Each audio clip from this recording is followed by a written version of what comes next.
There is a particular kind of warning that only gets issued once a country believes it has nothing left to lose. Iran delivered exactly that warning on July 16th, and the timing tells you almost everything about where this war actually stands. Tehran's foreign ministry stated plainly that it would destroy what it called all regional infrastructure if President Donald Trump followed through on his own threat. A threat to strike Iranian power plants and bridges directly, delivered days earlier in a televised interview that has since defined the entire trajectory of this latest escalation. Trump's own words delivered in a Fox News interview that aired the previous Tuesday night left little room for ambiguity. "Next week it gets really bad for them," he said, "because next week comes the power plants. Next week comes the bridges. We're going to knock out all their power plants. We're going to knock out all their bridges." He added in the same conversation that he intended to save what he called the energy targets for last, but that ultimately, in his words, the United States would hit energy targets regardless. Ask yourself what it means for a sitting American president to publicly threaten a country's civilian power grid and transportation network on national television weeks after a ceasefire was supposed to have ended exactly this kind of exchange. It means the diplomatic framework built earlier this summer has not just weakened, it has effectively collapsed, replaced by a rolling cycle of strikes and counterstrikes that neither side currently shows any genuine willingness to interrupt. To understand how this moment arrived, you have to trace the war back to where it actually began, because this isn't a new conflict. It's the latest, most dangerous chapter of one that has been running since the final days of February. The current Iran war started on February 28th when the United States and Israel launched coordinated airstrikes against a wide array of Iranian military targets, an operation that included the assassination of Ali Khamenei, Iran's supreme leader. In direct response, Iran closed the Strait of HORMUZ entirely to foreign shipping, with the Islamic Revolutionary Guard Corps transmitting warnings over open marine radio channels stating flatly that no ship would be allowed to pass. Britain's Royal Navy noted at the time that the closure carried no formal legal standing, but with safety impossible to guarantee, numerous vessels chose to stay in port or turn back rather than test that uncertainty directly.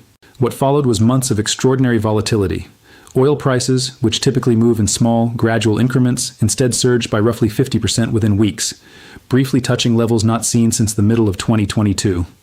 Iran struck a Qatari facility housing the world's largest liquefied natural gas export plant.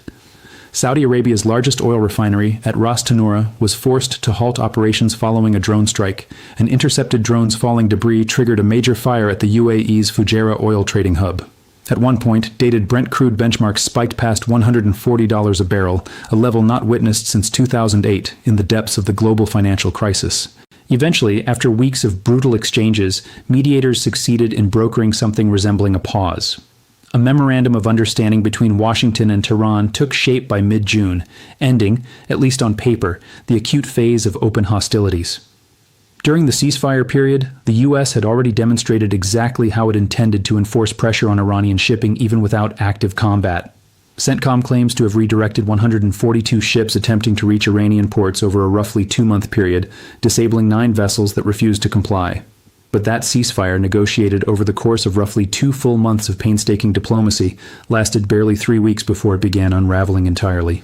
Dr. Ali Vaez, the Iran project director and senior advisor at the International Crisis Group, framed the collapse in terms that carry real weight given his position tracking this conflict closely. It took nearly 2 months, he noted, to negotiate a document barely a page and a half long.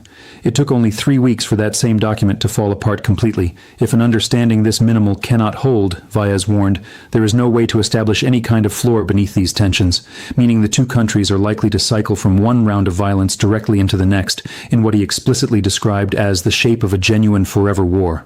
That collapse became undeniable on July 11th when Iran's Revolutionary Guard Corps attacked a Cyprus-flagged container ship transiting the Strait of HORMUZ, leaving 1 crew member missing.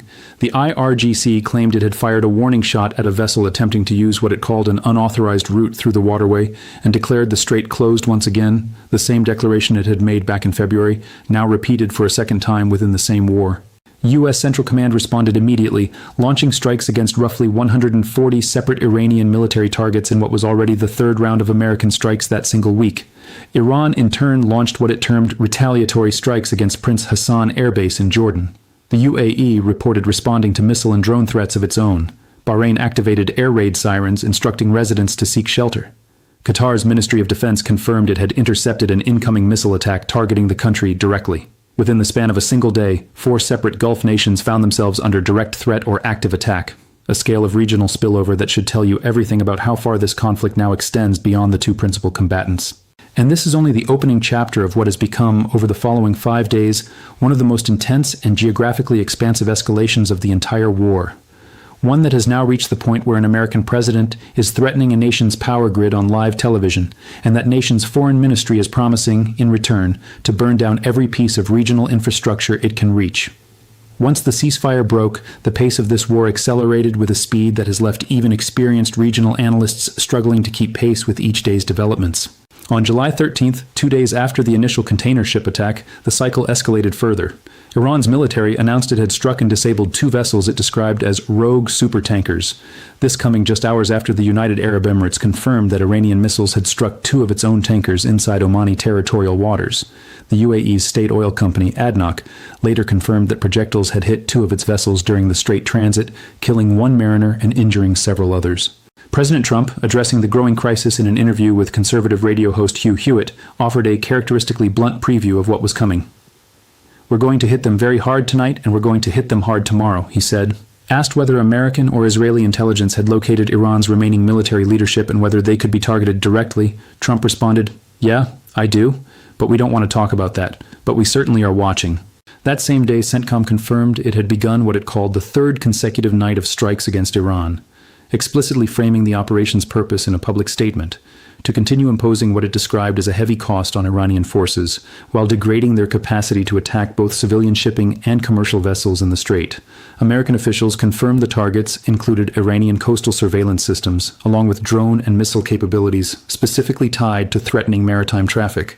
Trump also floated that same Monday an unusual economic proposal, suggesting the United States would begin charging a 20% toll on cargo ships safely transiting the Strait of HORMUZ under American military protection, justified under the framing of the U.S. acting as what he called the guardian of the waterway. The reaction from markets and shipping analysts alike was swift and skeptical, and within 24 hours, Trump reversed the proposal entirely, stating that any revenue forfeited by dropping the fee would be more than offset by future investment commitments from Gulf nations into the American economy. Ask yourself what it reveals about the underlying instability of this moment that an American president floated and then abandoned a wartime shipping toll within the space of a single day. It suggests policy being made reactively, in real time, in direct response to a rapidly shifting battlefield rather than through any coherent, pre-established strategic framework. By July 15th, the conflict had reached its 5th consecutive day of American strikes. CENTCOM confirmed it had completed a second wave of attacks that Wednesday, specifically aimed at further degrading Iran's ability to target vessels transiting the Strait. Sources close to the administration told CNN that Trump was actively weighing options to expand the military operation even further. Early that same morning, American forces had already struck Greater Tunb Island, one of several small but strategically significant islands near the mouth of the strait that Iran has used for years to station coastal defense systems and monitor maritime traffic. That initial strike was followed, roughly 7 hours later, by an additional round of attacks focused explicitly on what CENTCOM described as Iranian military capabilities used to threaten vessels freely transiting the waterway. Perhaps most significantly, U.S. forces confirmed they had disabled an empty oil tanker sailing toward Karg Island, Iran's principal oil export terminal, and by extension, one of the single most important pieces of infrastructure underpinning the country's entire wartime economy. Reports emerging the same day indicated that Trump was actively considering an even more dramatic escalation, the potential seizure of Karg Island itself, a move that would represent a fundamental shift from degrading Iran's military capacity toward directly controlling the physical infrastructure Iran depends on to sell oil at all. Meanwhile, inside Tehran, the human toll of this rolling campaign continued mounting in ways that rarely make international headlines but shape daily life across the capital. Air defenses were activated early Thursday morning local time in parts of the city, according to state media, and one resident described being jolted awake by a loud explosion nearby.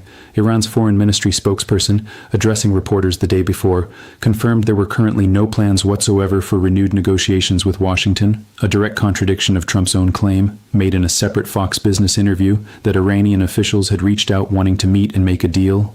That contradiction between Trump's public statements and Iran's own official position is itself revealing. Either genuine back-channel contact is happening that Iran's foreign ministry is deliberately downplaying for its own domestic political reasons, or Trump is overstating the state of diplomatic contact to project a sense of control over a situation that, by every external measure, continues escalating rather than resolving. Defense analysts speaking to CNBC offered a blunt assessment of the current outlook. They see no clear path toward any lasting settlement of the renewed hostilities between Washington and Tehran, regardless of which account of the diplomatic contact turns out to be accurate. Amid all of this violence, One moment of genuine, if narrow, humanity did emerge. Trump announced on social media that Iran had released an American woman who had been detained in the country since December of 2024, framing the release as a gesture of goodwill from Tehran and praising the decision publicly. It's a small data point, but not an irrelevant one. Evidence that some channel of direct functional communication between the two governments still exists, even amid a public exchange of threats over power plants and civilian infrastructure. This is the whiplash-inducing rhythm defining this war's current phase. American strikes intensifying by the day, Iranian retaliation striking Gulf allies and commercial shipping simultaneously, market-moving policy announcements reversed within 24 hours, and yet still, buried underneath all of it, evidence that both sides retain enough functional contact to negotiate the release of a detained civilian, even as they threaten to destroy each other's critical infrastructure. What ties all of these threads together, the strikes, the tanker attacks, the Karg Island speculation, the collapsed diplomacy, is the Strait of Hormuz itself, the single geographic choke point through which this entire war keeps returning, again and again, as its central battlefield. To understand why this single waterway keeps dictating the terms of an entire war, you need to understand exactly what flows through it and just how little alternative capacity exists if it stops.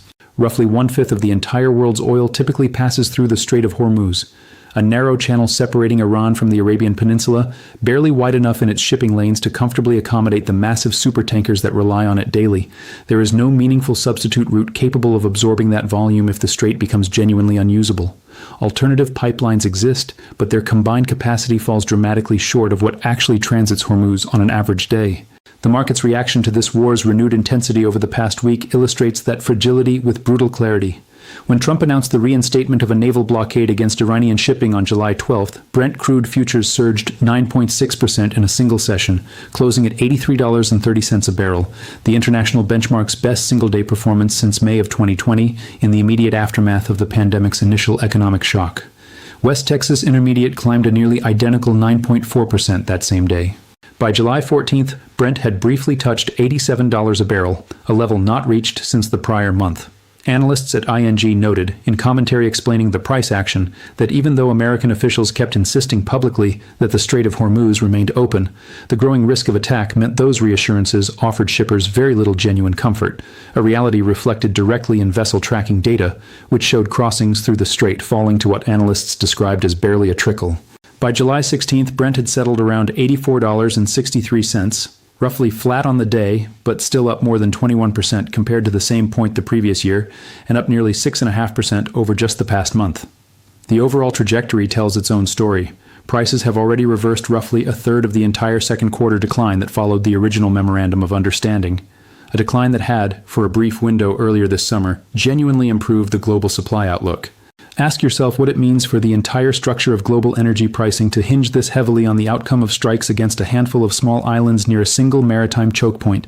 It means that every escalation in this war, every tanker disabled, every coastal radar site destroyed, every declaration that the strait is closed, ripples outward within hours into fuel prices affecting billions of people who have never heard of Qeshm Island or Bandar Abbas. And those specific locations matter more than their obscurity might suggest. Qeshm Island, positioned directly along the strait's narrowest passage, forms part of what regional military analysts describe as Iran's arch defense, a network of coastal missile batteries, radar installations, and fast-attack naval assets specifically positioned to threaten any vessel attempting to transit the waterway without Iranian cooperation. Bandar Abbas, the port city facing the strait directly, serves as the operational hub for much of Iran's naval presence in the region.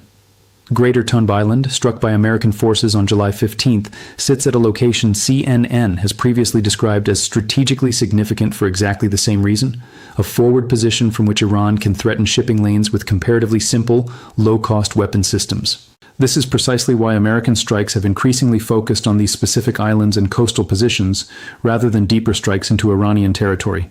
Degrading Iran's ability to threaten shipping from these forward positions represents, at least in theory, a more surgical approach than targeting Tehran's civilian infrastructure directly, the very escalation Trump has now explicitly threatened, and that Iran has vowed to answer with regional retaliation of its own. But even this more surgical approach carries enormous economic weight. The U.S. Department of Energy confirmed that 8.5 million barrels of oil transited the strait on a single Sunday during this latest wave of hostilities, evidence that despite the chaos, despite the strikes, despite Iran's repeated declarations that the waterway is closed, substantial volumes of oil continue moving through it, protected by American naval escort operations and the broader blockade structure Washington has reimposed. That contradiction, a strait simultaneously described as closed by Iran and still carrying millions of barrels of oil daily under American protection, captures the genuinely contested nature of control over this waterway right now. Neither side possesses full unilateral command of the strait. Iran retains the capacity to threaten and disrupt individual vessels, as the container ship attack and the ADNOC tanker strikes both demonstrated. The United States retains the naval capacity to escort compliant shipping and to strike Iranian coastal positions when threats materialize. The result is a genuinely contested waterway, with global energy markets forced to price in daily uncertainty about which side's capability will define the outcome on any given transit. And now, with Iran's warning of a potential threat to Bab al-Mandab, a second global maritime choke point at the southern end of the Red Sea, connected to reports of an Iranian aircraft landing in Houthi-controlled Yemen, the stakes of this contested control may be preparing to expand well beyond the Strait of Hormuz entirely. Buried within the broader coverage of strikes and counterstrikes around Hormuz sits a development that deserves far more attention than it has so far received, because it may represent Iran's next major strategic pivot in this entire war. An Iranian Mahan air flight landed in Sana'a, the Houthi-controlled capital of Yemen, on July 13th, a detail captured in footage released by Houthi television. Taken on its own, it might look like a minor, largely symbolic gesture, but regional analysts have increasingly begun framing it as something considerably more consequential, the opening move in an effort to rebuild an allied force capable of threatening a second global maritime choke point entirely separate from the Strait of Hormuz. Ask yourself why this matters given everything else already unfolding. Because as the U.S.-Iran Memorandum of Understanding continues unraveling and the confrontation intensifies around Hormuz, renewed fighting involving Yemen's Houthi movement raises an uncomfortable question.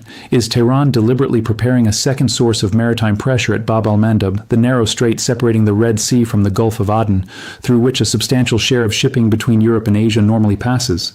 The regional picture makes this pivot considerably more plausible than it might otherwise seem.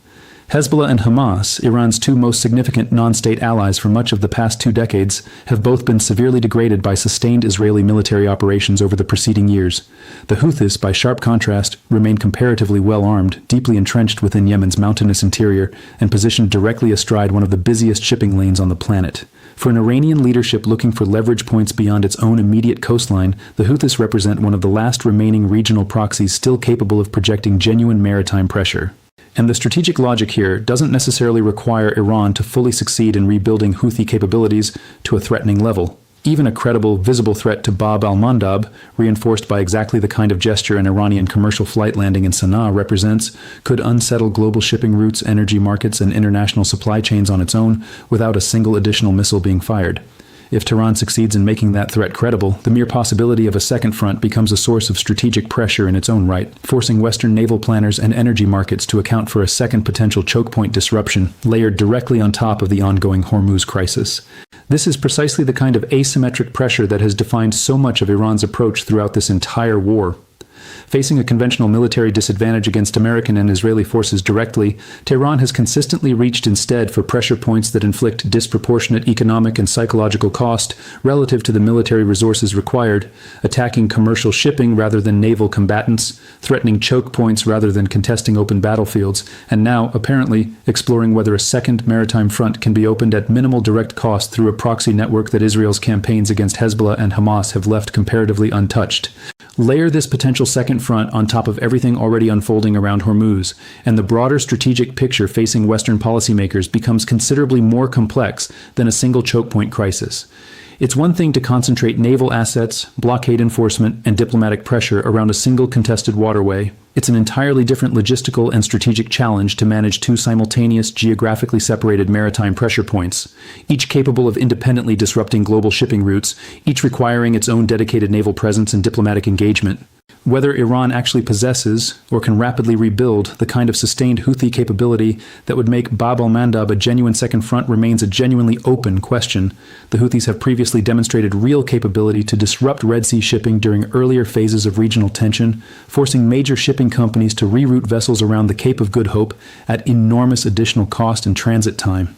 Rebuilding that capability to a similar level, particularly under the kind of sustained international attention this new signal has already attracted, will not necessarily be simple or fast. But the mere emergence of this possibility, reported and analyzed by outlets specifically tracking Iran's regional strategy, adds yet another layer of uncertainty to a conflict that already shows every sign of expanding rather than contracting. Combined with Iran's explicit July 16th warning about crushing regional infrastructure and Trump's own explicit threat to target Iranian power plants and bridges directly, the strategic map of this war is widening in almost every direction simultaneously, geographically, from a single strait toward a potential second choke point, and in terms of targets, from military and naval assets toward the kind of civilian infrastructure that international law has historically treated as strictly off-limits. That expansion toward civilian infrastructure and the legal and moral questions it raises is where this entire escalation reaches its most consequential and contested threshold yet. There is a specific line in modern warfare that governments, even hostile ones locked in open conflict, have historically been reluctant to cross explicitly and publicly. Deliberately targeting civilian infrastructure, power plants, bridges, water systems, sits on the wrong side of that line under the very framework of international law both the United States and Iran are formally bound by. Trump's threat to knock out Iran's power plants and bridges is not a new position invented this week. He first raised this exact threat back in April during an earlier phase of this same war, going so far as to suggest at the time that Iran's entire civilization would, in his words, die that night, never to be brought back, if the Strait of HORMUZ wasn't reopened by a deadline he had personally imposed. The response then was immediate and pointed. UN Human Rights Chief Volker Turk stated plainly that deliberately attacking civilians and civilian infrastructure constitutes a war crime under international law, a direct reference to the 1949 Geneva Conventions, which explicitly prohibit attacks on sites considered indispensable to the survival of a civilian population. The comments drew condemnation that spanned an unusually broad political spectrum. Lawmakers from both major American parties, former government officials, human rights organizations, and even the Pope weighed in against the threat at the time. Ask yourself why Trump would return to this same threat now, months later, having already faced that scale of condemnation the first time he raised it. One plausible explanation is pure escalatory leverage, using the most severe threat available specifically because milder pressure, including 5 consecutive days of military strikes against Iranian coastal and naval targets, has not yet forced Tehran back to the negotiating table. Iran's own foreign ministry spokesperson confirmed there are currently no plans for renewed talks, suggesting that whatever pressure the current strike campaign has generated has not yet produced the diplomatic outcome Washington is seeking.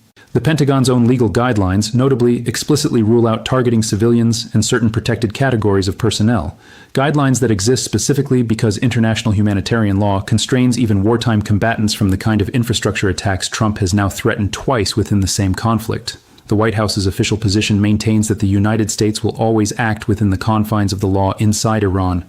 Trump himself, when directly asked whether he was concerned his own threats could constitute a war crime, said he was not at all concerned. Iran's own response this week, explicitly promising to crush regional infrastructure in direct retaliation should Trump follow through, mirrors almost exactly the same threat structure Tehran issued back during the April standoff, when its foreign ministry warned it would target energy, information technology, and desalination infrastructure across Israel, the United States, and Gulf allies if its own facilities were struck first.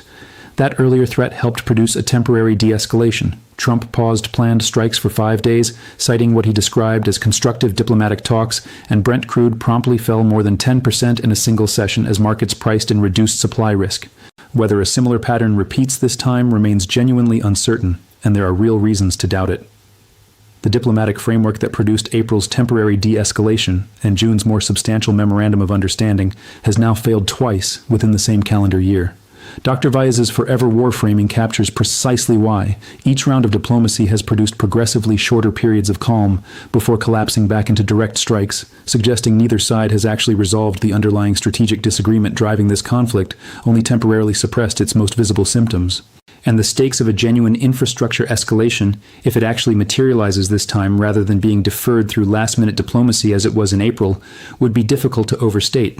Iran's own retaliatory threat explicitly extends beyond its own borders, targeting what its foreign ministry described as regional infrastructure broadly, a framing that implicitly includes the same Gulf allies who have already found themselves caught in the crossfire of tanker strikes, intercepted missiles, and activated air raid sirens over just the past week.